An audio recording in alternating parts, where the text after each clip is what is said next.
Tomorrow is Good Friday.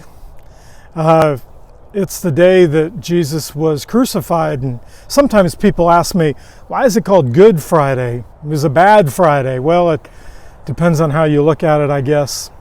The Germans refer to Good Friday as Der Karfreitag, the Sorrowful Friday. Jesus went to the cross that day. And you know, for the disciples, it was probably very discouraging and depressing. All this talk about, you know, Jesus dying and Jesus dead. And I want you to remember that it's always darkest before the dawn. I want you to think about those disciples in that first century. They're living in real time. They don't have the privilege of looking back on history and knowing what happened. They're just living, you know, day to day, hour to hour. And the Bible gives us some interesting perspective on the thought process of the disciples. All four Gospels.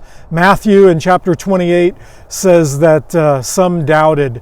Mark chapter 16, the disciples were bewildered and afraid. And Luke 24, they didn't remember that Jesus said that he had to rise from the dead on the third day.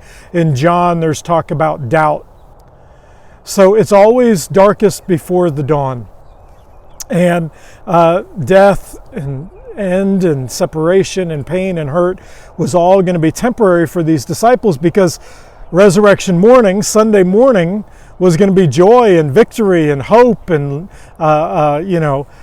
goodness. So just remember, it's always darkest before the dawn. Things will get better.